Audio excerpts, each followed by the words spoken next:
주님과 함께하는 하루 8월 6일 금요일입니다. 폭염 속에서도 우리 교우들 언제나 건강하시기를 간절히 바랍니다. 오늘 우리가 함께할 말씀은요, 이사야 57장 14절에서 21절 말씀입니다. 오늘 본문은 특별히 하나님께서 얼마나 자상하신 분이고 용서하신 분이고 하나님의 백성들을 이토록 아끼신다는 것을 절절하게 느낄 수 있는 말씀으로 가득 차 있습니다. 함께 보시죠. 그가 말하기를 도두고 길을 수축하여 내 백성의 길에서 거치는 것을 제하여 버리라 하리라. 지극히 존귀하며 영원히 거하시며 거룩하다 이름하는 이가 이와 같이 말씀하시되 내가 높고 거룩한 곳에 있으며 또한 통회하고 마음이 겸손한 자와 함께 있나니 이는 겸손한 자의 영을 소생시키며 통회하는 자의 마음을 소생시키려 함이라. 내가 영원히 다투지 아니하며 내가 끊임없이 노하지 아니할 것은 내가 지은 그의 영과 혼이 내 앞에서 피곤할까 함이라. 그의 탐심의 죄악으로 말미암아 내가 노하여 그를 쳤으며 또 내 얼굴을 가리고 노하였으나 그가 아직도 패역하여 자기 마음의 길로 걸어가도다. 내가 그의 길을 보았은즉 그를 고쳐줄 것이라. 그를 인도하며 그와 그를 슬퍼하는 자들에게 위로를 다시 얻게 하리라. 입술의 열매를 창조하는 자 여호와가 말하노라. 먼 데 있는 자에게든지 가까운 데 있는 자에게든지 평강이 있을지어다 내가 그를 고치리라 하셨느니라. 그러나 악인은 평안함을 얻지 못하고 그 물이 진흙과 더러운 것을 늘 솟구쳐내는 요동하는 바다와 같으니라. 내 하나님 말씀에 악인에게는 평강이 없다 하셨느니라. 56장부터는 포로에서 돌아온 후에 하나님께서 하나님의 백성들에게 들려주시는 말씀이라고 했습니다. 포로에서 돌아온 백성들 과연 어떻게 생활했을까? 우리의 기대, 우리의 바람과는 좀 동떨어져 있는 삶이 계속되었다 그랬죠. 그래서 사람이 변하기도 하지만 참 사람이 정말 새롭게 변화되기는 어렵다 하는 말씀도 앞에서 드렸었는데요. 그래서 하나님께서 그야말로 생각을 바꾸십니다. 그토록 사랑하시고 그토록 배려하셔서 포로에서 본국으로 돌아오도록 기적같은 은혜를 베풀어 주셨음에도 불구하고 하나님의 백성들은 잠깐 기뻐하고 감사하다가 이내 다시 옛날의 마음으로 되돌아가 버리고 맙니다. 하나님이 실망하셨을 겁니다. 아주 크게 실망하셨을 겁니다. 그래서 하나님은 아예 적극적으로 하나님의 백성들을 바꾸시려고 변화시키시려고 아주 결단하시고 작정하시는 말씀들이 오늘 본문에 많이 나옵니다. 자, 14절 말씀 봅시다. 그가 말하기를 도두고 길을 수축하여 내 백성의 길에서 거치는 것을 제하여 버리라 하리라. 길이 평평하면 걸어가기가 쉽지요. 또 저쪽에서 이쪽까지 오는 길이 아주 평탄하면 쉽게 올 수가 있습니다. 그런데 그렇지 못하면 구불구불하거나 울퉁불퉁하게 되면 어렵겠지요. 하나님께서 마치 그것과 견주어서 말씀을 하시는데 하나님 백성들이 하나님께로 가까이 다가오지 못하는 것, 진정으로 거듭나지 못하는 것을 하나님과 백성들 사이에 길이 평탄하지 못하기 때문이라고 지금 표현하고 계시는 거죠. 그러니까 백성들의 잘못으로 말씀하셔야 맞을 터인데 하나님은 백성의 잘못으로 말씀하시지 않고 백성과 하나님 사이에 놓여있는 길이 문제가 되기 때문이라고 그렇게 말씀하십니다. 그야말로 팔이 안으로 굽는 식의 해석이지요. 하나님이 지금 그렇게 해석하고 계십니다. 그래서 내 백성들이 내게로 가까이 다가올 수 있도록 길을 평탄하게 만들어 달라고 요구하십니다. 그래서 도두고 도두어 길을 수축하라고 말씀하셔요. 마치 자식 잘못을 부모 탓으로 돌리는 부모의 마음과 같은 거예요. 도두고 도두어 길을 수축하여 내 백성의 길에서 거치는 것을 제하여 버리라. 이 거치는 것, 발에 걸리는 것, 걸림돌, 장애물, 방해꾼들 이런 것들을 치워버려 달라고 하나님이 요구하고 계십니다. 내 백성들은 내게로 다가오고 싶어 하는데 길이 험난해서 길에 장애 요소가 많아서 방해물들이 많아서 그러니 길을 평탄하게 닦아 놓기만 하면 내 백성이 내게로 찾아올 것이다. 이렇게 말씀하고 계시는 것이요. 이게 어버이의 마음이고 우리 아버지 하나님의 우리를 향한 마음이신 줄로 믿습니다. 자, 그러면서 하나님이 나는 누구에게 마음을 쏟느냐, 누구와 함께 있기를 원하느냐 하고 하나님의 속마음을 이렇게 드러내 보이십니다. 15절 봅시다. 지극히 존귀하며 영원히 거하시며 거룩하다 이름하는 이가 이와 같이 말씀하시되, 하나님이 말씀하시되 내가 높고 거룩한 곳에 있으며, 설명이 필요 없습니다. 하나님은 높고 거룩한 분이시니까 또 그런 곳에 계십니다. 그런데 그런 높고 거룩한 곳에 계시는 하나님은 그곳에만 계시는 분이 아니라고 이어서 말씀하시죠. 또한 통회하고 마음이 겸손한 자와 함께 있나니, 통회하는 자, 참으로 회개하는 자와 겸손한 마음을 가지고 있는 사람에게 하나님이 찾아오시고 함께 하신다. 그렇게 말씀하고 계십니다.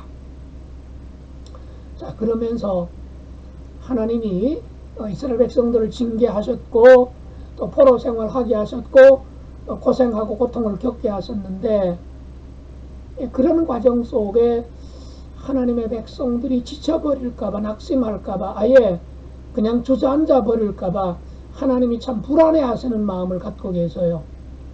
하나님은 그야말로 불안하실 이유가 없는 분인데 사랑하는 자녀들이 낙심해 버릴까봐 그것 때문에 상당히 하나님 마음이 편치 못하십니다. 자, 그래서 16절 내가 영원히 다투지 아니하며, 내 백성들하고 영원히 다투지는 않을 거라고 말씀하셔요. 백성들의 잘못과 죄에 대해서 온당한 심판이라고 한다면 하나님은 계속해서 저들과 다투셔야 할 것 같은데 하나님이 그냥 접으셔요. 영원히 다투지 아니하면 내가 끊임없이 노하지 아니할 것이다.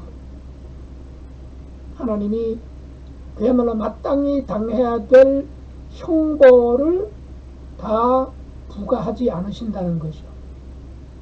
절반으로 4분의 1로 상당히 줄여주신다 이겁니다. 왜 그러냐, 내가 지은 그의 영과 혼이 내 앞에서 피곤할까 함이라. 저러다가 저놈들 쓰러져 버리고 다시 회복되지 못하면 어떡하나 하는 그 하나님의 마음이, 애틋한 마음이 녹아있는 구절입니다. 우리를 향한 하나님 아버지의 마음도 이와 같지 않을까 싶습니다. 17절 그의 탐심의 죄악으로 말미암아 내가 노하여 그를 쳤으며 또 내 얼굴을 가리고 노하였으나 그가 아직도 패역하여 자기 마음의 길로 걸어가도다. 아직도 이 백성들은 정신을 못 차렸다는 거지요. 포로 생활을 수십 년 동안 고생하면서 겪어봤으면서도, 그리고 고국으로 돌아온 후에도 아직까지 온전하게 회개하지 못하고 새롭게 거듭나지 못했다는 겁니다. 몸은 돌아왔는데 마음은 온전히 100% 돌아온 상태가 못 된다는 겁니다. 그래서 그들은 지금도 어느 길로 가고 있느냐, 말씀의 길로 하나님께로 걸어가는 길로 가야 할 터인데, 여기 17절 마지막에 보니까 자기 마음의 길로 걸어간다 그랬어요. 즉 자기들 가고 싶은 대로 하고 싶은 대로 지금 살고 있다는 하나님의 안타까움을 표현하고 있습니다. 그야말로 우리는 어느 길로 가고 있는가? 상당히 많은 우리들이 또 상당히 오랫동안 우리는 우리가 가고 싶은 길을 걸어갔고요. 또 지금도 걸어가고 있는 중이 아닌가 싶습니다. 하나님의 길, 14절에서는 내 백성의 길인데 하나님 백성의 길입니다. 그냥 백성이 아니라 내 백성의 길이에요.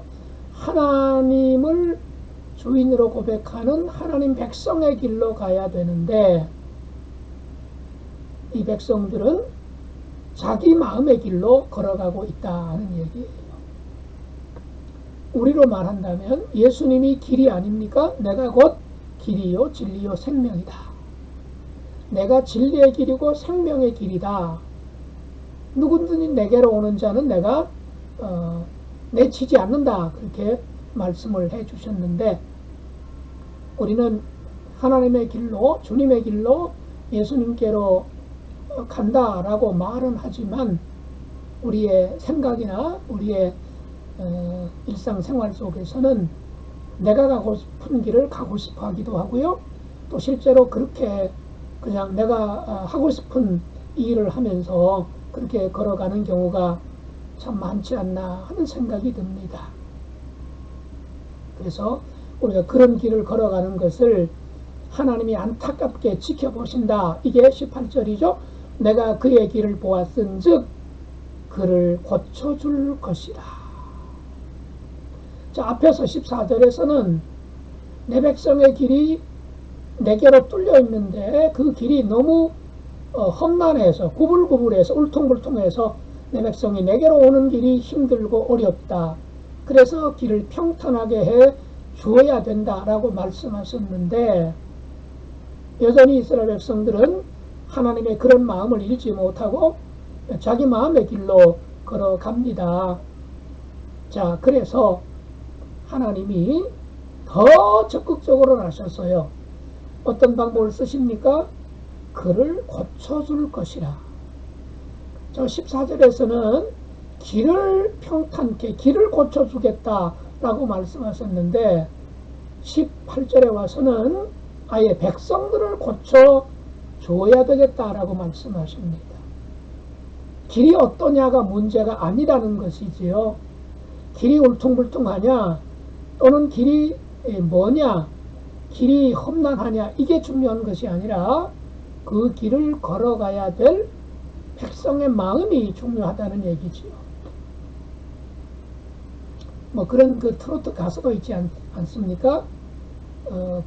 뭐 그대가 나를 뭐 불러주면 뭐 태평양도 건너가고 뭐 대서양도 건너가고 인도양도 건너간다 그런 뭐 가사 있지 않습니까? 아무리 멀리 떨어져 있어도 사랑만 한다면 당장 달려갈 수 있다는 그런 내용 아니겠습니까? 결국 우리가 하나님께로 달려가지 못하는 것, 하나님께로 가까이 가지 않는 것은 우리 마음의 문제가 가장 크지 않을까 싶습니다. 사사시대에 자기 눈에 오른 대로, 자기 소견에 오른 대로 그렇게 살았던 그 시대 그 사람들처럼 이 시대를 살아가는 우리 역시 우리 눈에 오른 대로 내 하고 싶은 대로 내가 살고 싶고 내 마음이 좋아하는 대로 그렇게 걸어가기를 원하는 그런 사람들이 아닌가 하는 생각을 해보게 됩니다. 하나님은 내가 그를 고쳐줄 것이라 그렇게 말씀을 하셔요. 18절에서도 그를 고쳐줄 것이라 19절 마지막에도 내가 그를 고치리라 하나님이 아주 작심하고 계십니다. 사실 이런 모습은 예수님을 통해서 우리가 만날 수 있죠. 예수님께서 나병 환자를 찾아가시죠. 38년 된 병자를 찾아가서 고쳐주시죠. 12년 동안 혈류병으로 고통당하던 여인을 깨끗하게 고쳐주시지요. 또는 보지 못하는 사람, 듣지 못하는 사람, 뭐 이런 그 여러 가지 육체적 어려움을 겪는 사람들을 하나님 예수님께서 찾아가셔서 고쳐주시지 않습니까? 그래서 복음서에도 보면 내가 가서 고쳐주리라 그렇게 말씀하시는 예수님을 우리가 만날 수 있는데요. 바로 그런 예수님이 우리에게도 찾아오셔서 우리를 고쳐주셨습니다. 지금도 고쳐가고 계시는 중이고요. 앞으로도 우리 주님께서 우리를 계속 고쳐주실 것을 믿습니다. 문제는 하나님이 찾아오셔서 예수님께서 우리를 찾아오셔서 고쳐주실 것이다 라는 사실을 믿는 것도 물론 중요하지만 나는 그냥 가만히 있고 나는 내 방식대로 내가 원하는 대로 내 마음대로 살면서 예수님이 오셔서 고쳐주실 거야. 이런 생각, 이런 믿음은 정말 잘못된 거죠. 얌체죠. 아주 간악하다 그럴까요? 아주 못된 그 계산된 얄팍한 생각 아닐까 싶습니다. 내가 그를 고쳐줄 것이다. 주님의 마음을 우리가 놓치지 않아야 되겠습니다. 그래서 우리 하나님은 고쳐주시는 분, 육신의 병도 고쳐주시고 마음의 병도 고쳐주시고 우리 영혼이 갈증을 느낄 때에 우리를 시원케 고쳐주시는 우리 하나님, 오늘도 우리 하나님께서 이런 그 치유의 회복의 은총을 우리를 향해서 베풀고 계심을 믿습니다. 이런 하나님의 은총 속에 오늘도 무더위 속이지만 코로나 상황 속이지만 우리 하나님께로 나아가는 우리 주님께로 달려가는 그런 우리 자신들이 되기를 원합니다. 하나님 우리 아버지 감사하고 찬양합니다. 백성들이 가까이 다가올 수 있도록 길을 도두라고 또 도두라고 그렇게 거치는 것을 치워버리겠다고 말씀하시던 우리 하나님, 그러면서 백성들이 가까이 다가오는 것을 주저하자 내가 고쳐주겠다 말씀하시는 것을 오늘 보았습니다. 하나님 백성의 길이 있음에도 불구하고 자기 마음에 옳은 길로 가는 백성들처럼 우리 역시 예수님이 진리의 길이요 생명의 길임을 알면서도 고백하면서도 믿으면서도 그 길로 가는 것보다는 내 길로 가고 싶어 합니다. 육신의 길을 따라가고 싶어 하고 세상의 길을 따라가고 싶어 하는 저희들입니다. 하나님 긍휼히 여겨 주옵소서. 불쌍히 여겨 주시옵소서. 저희를 고쳐 주옵소서. 이 땅 고쳐 주시옵소서. 주의 말씀으로 성령의 능력으로 이 땅을, 이 민족을, 이 나라를, 그리고 우리를 고쳐 주옵소서. 예수님께로 가까이 다가가게 해 주옵소서. 예수님 이름으로 기도드리옵나이다. 아멘.